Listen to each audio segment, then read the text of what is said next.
Me apasiona la panadería por una razón en específico. Es un arte, pero al tiempo es una ciencia, una muestra de cultura y de historia y una actividad que puede convertirse en un negocio muy lucrativo. Por lo que cuando tuve que escoger una materia para dictar, sin pensarlo dos veces fue una clase de panadería, observándola desde los 4 enfoques de la carrera de gastronomía. Y aunque la panadería abarca mucho más que el pan, hoy quiero concentrarme en el pan en sí. La panadería es una ciencia que se basa en comprender los principios básicos de los procesos de horneado y cocción.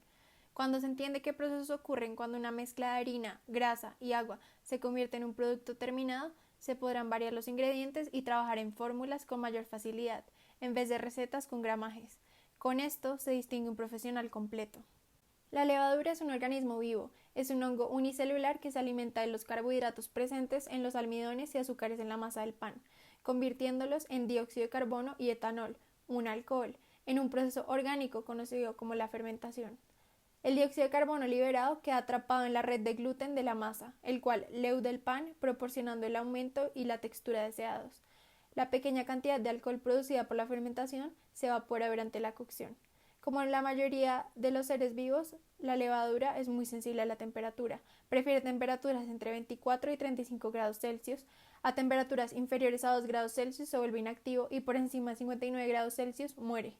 También la humedad en la masa y el ambiente activa las células de la levadura, ayudándola a alimentarse. La levadura industrial de panadería está disponible en 3 formas.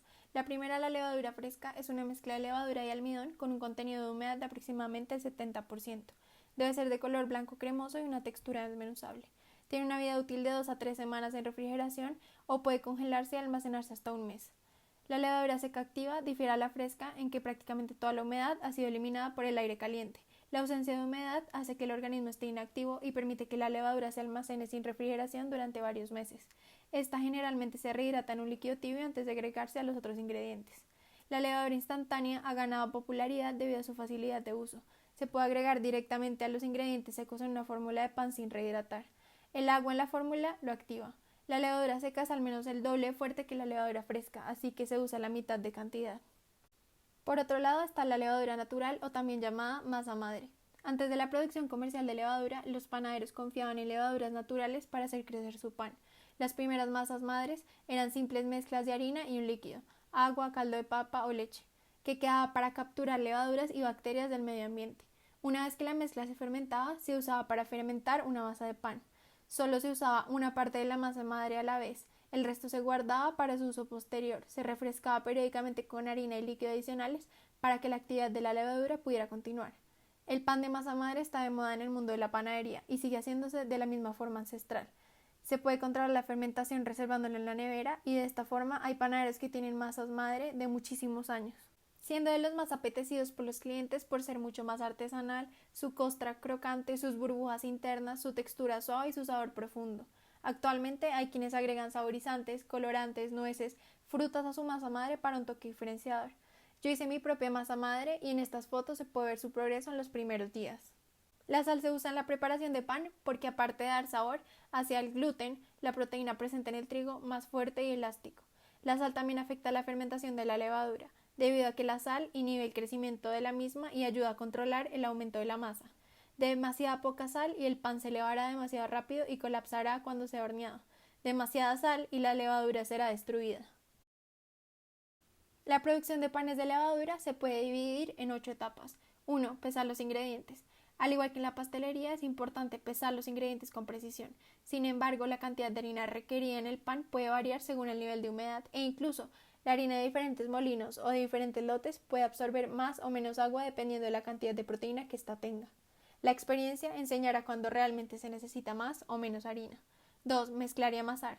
Los panes de levadura generalmente se mezclan ya sea por el método directo, donde básicamente se incorporan todos los ingredientes al mismo tiempo, o uno de los varios métodos indirectos donde hay fermentación previa y la masa se mezcla en varias etapas. Una vez que se combinan los ingredientes, la masa se debe amasar para desarrollar el gluten, la red de proteínas que le da forma y textura al pan. El amasado se puede hacer a mano o con una batidora eléctrica. 3. Fermentar la masa. La fermentación comienza apenas se termina de amasar la masa y termina cuando en el proceso de horneado la levadura muere a 59 grados Celsius. La masa desarrolla sabor en la fermentación y además las redes de gluten se fortalecen garantizando que el pan tenga estructura después de horneado. La fermentación se completa cuando la masa se duplica en tamaño y el tiempo varía dependiendo del ambiente. Entre más húmedo, mejor. A una temperatura alrededor de 30 grados Celsius es lo ideal. 4. Golpear la masa. La masa se dobla suavemente para expulsar y redistribuir las bolsas de gas. El procedimiento reactiva las células de levadura, fomentando más actividad por parte de la misma. 5. Porcionar y dar forma. En este punto toca tener especial cuidado con no dejar secar la masa. 6. Fermentar. Este es el aumento final de los productos moldeados antes de hornear. Lo ideal sería que fuera en un ambiente con una temperatura cálida y alta humedad para que la masa no genere costra. La mayoría de los productos se fermentan hasta que la masa se duplica nuevamente. 7. Hornear. Debido a la expansión de los gases, los panes experimentan un aumento repentino cuando se ponen en un horno caliente. A medida que aumenta la temperatura de la masa, la levadura se muere, las fibras de gluten se vuelven firmes, los almidones se gelatinizan, la humedad y el alcohol producido se evaporan y finalmente la corteza se forma y se vuelve marrón debido a la caramelización de los azúcares. Para ayudar al aumento durante la cocción se puede hacer un corte con cuchillo a los panes con corteza dura, para permitir el continuo escape de gases. Esta técnica también se puede utilizar para hacer un diseño atractivo en la superficie del pan. Y para mejorar su apariencia cuando se hornean, las masas se pueden cepillar con un lavado de huevo. El pan está perfectamente horneado cuando su temperatura interna es de 90 grados Celsius. 8. Enfriar y almacenar productos terminados. El pan se debe enfriar a temperatura ambiente para poder ser cortado. Esto permite que la estructura se asiente y se evapore cualquier exceso de humedad restante.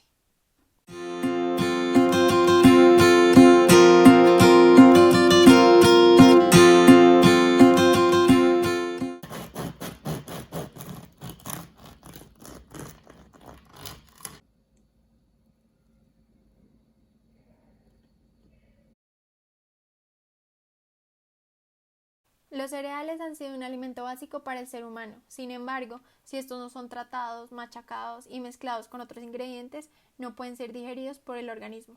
Es por ello que a lo largo de la historia las diferentes culturas han ido tratando los cereales hasta conseguir el pan que hoy conocemos y consumimos.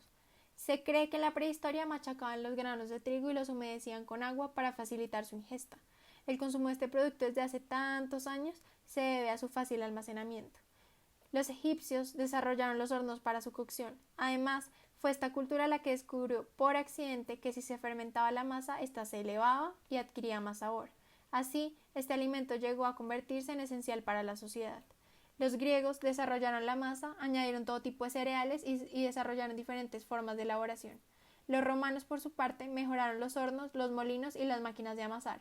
En esta época, el pan era un alimento de ricos y ser panadero en aquellos tiempos era muy bien visto.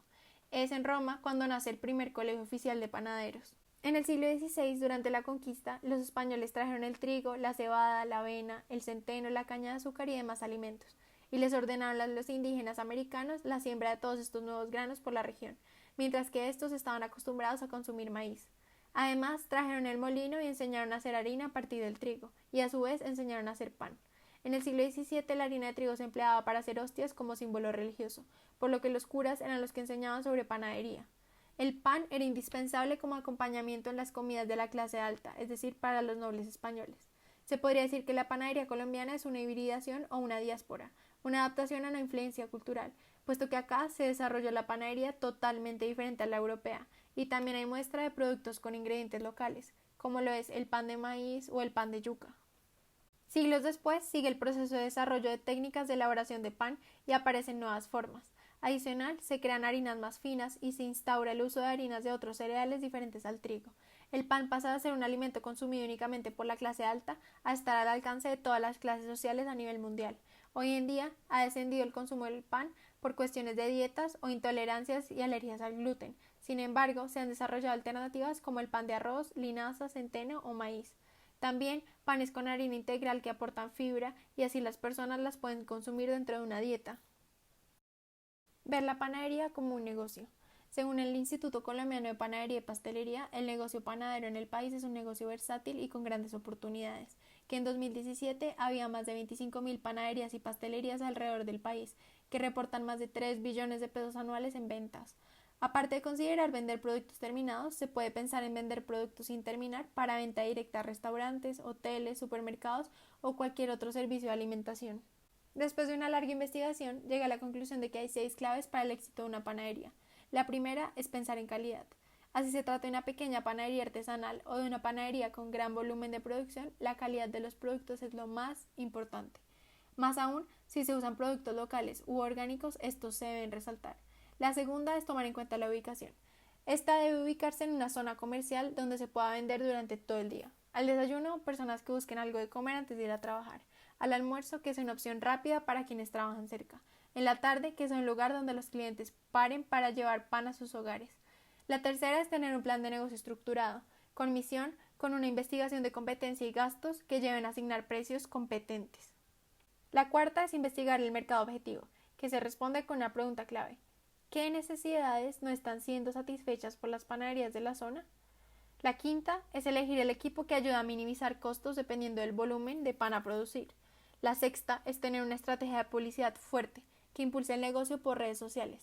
Especialmente en los negocios de comida sirven mucho las fotos y videos que llevan a los posibles clientes a antojarse.